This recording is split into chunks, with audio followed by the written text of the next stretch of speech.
friends, welcome back to another monthly wrap up.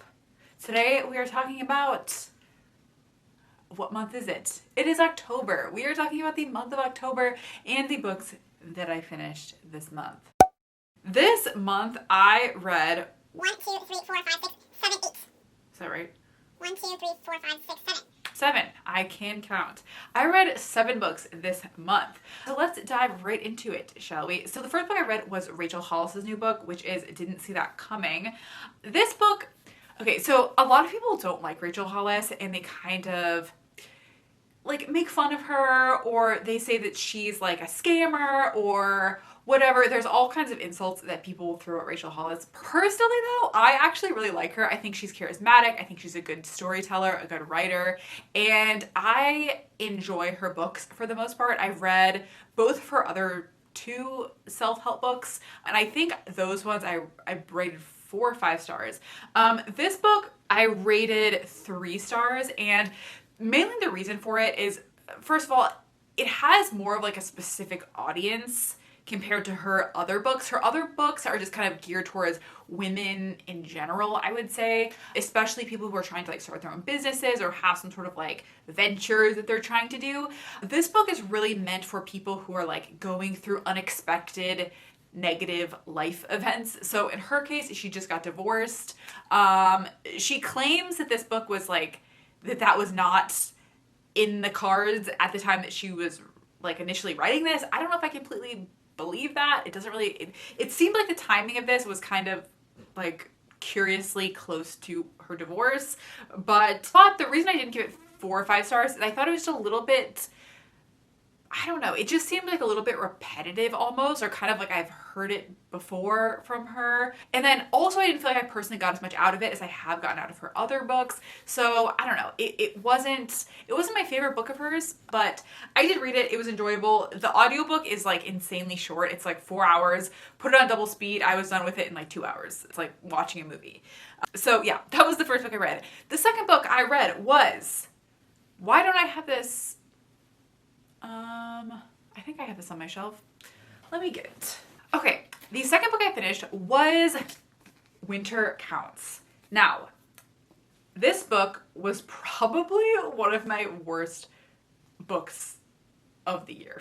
Basically, this is a thriller.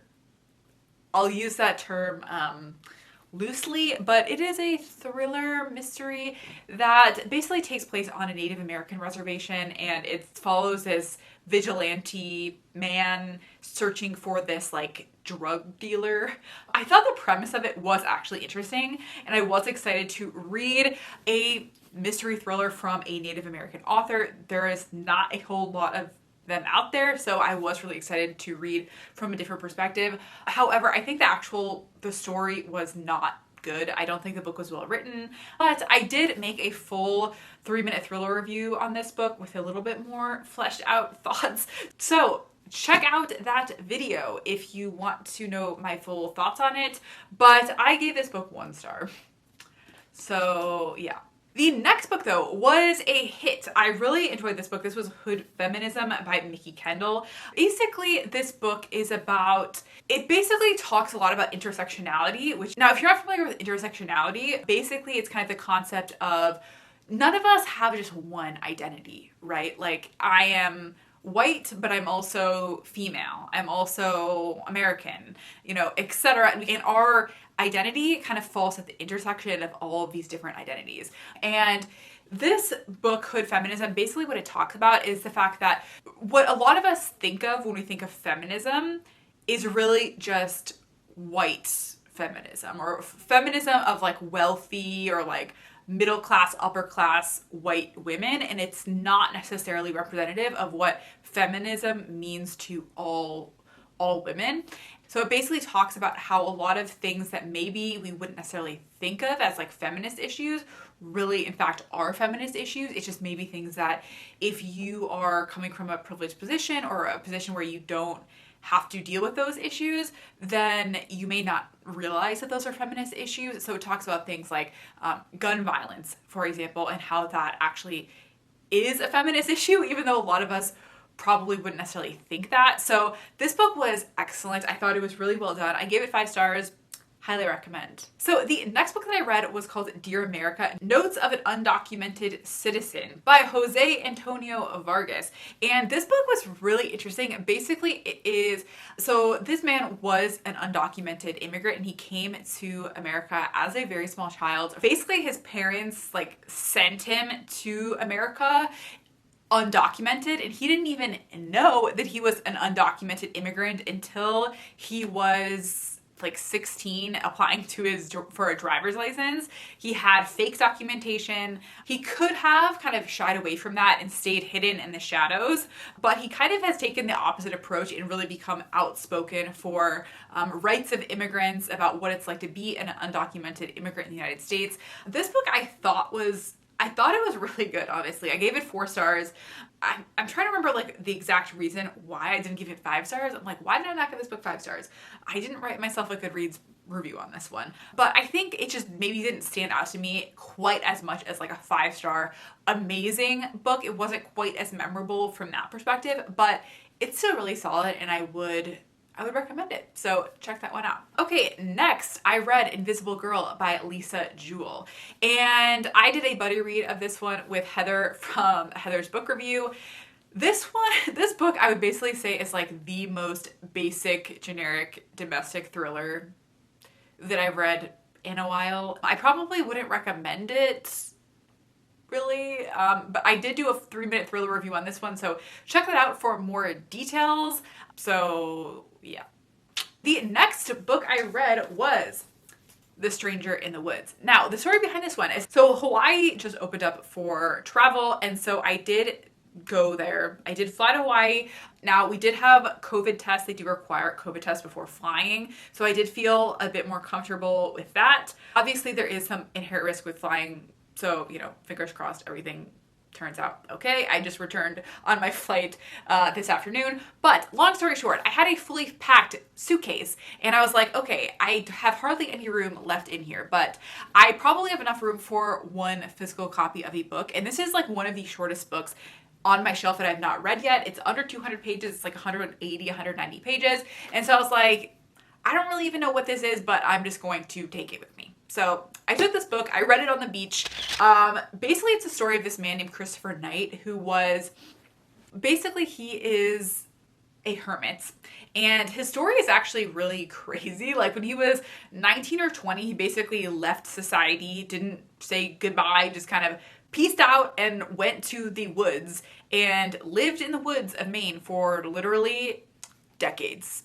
Like 25 years or something, 27 years, he lived in the woods. And it's basically a story of how he survives, like what his story is, like more about him. It also follows kind of the story of this journalist whose name was Michael Finkel, who is the author of this book, kind of his story to like uncover the story of what happened.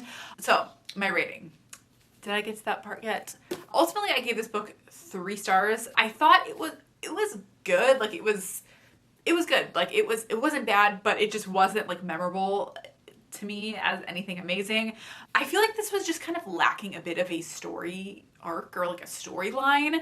In my opinion, it just felt a little bit scattered to me. Also, it seems like, so basically this is a story of this journalist like uncovering this guy's story. However, Christopher Knight, who is the man who is the hermit, like didn't really want to talk to him, like didn't necessarily want like to tell his story. So I feel like we didn't really get under the covers to like really know what happened.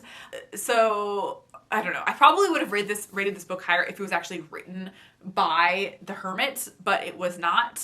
So yeah, 3 stars, but it was interesting. Check it out if you are interested in it. And the last book that I finished was a like relationship self-help book. This is called Talk to Me Like I'm Someone You Love.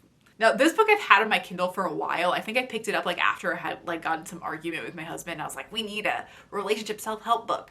So I picked this up a while ago, and while I was in Hawaii, I opened my Kindle and I didn't really feel like paying to buy a new book, and I realized I had this and I hadn't read it yet. So I was like, okay, I'm going to pick this up and read it. Basically what this is, it's like a collection of like 130, 140 flashcards, which basically tell you like word for word what you should say in certain instances of your relationship. It's like, okay, if you're in an argument and you want to apologize, and it'll give you like very specific phrasing of what to use. Like, I realize I'm overreacting.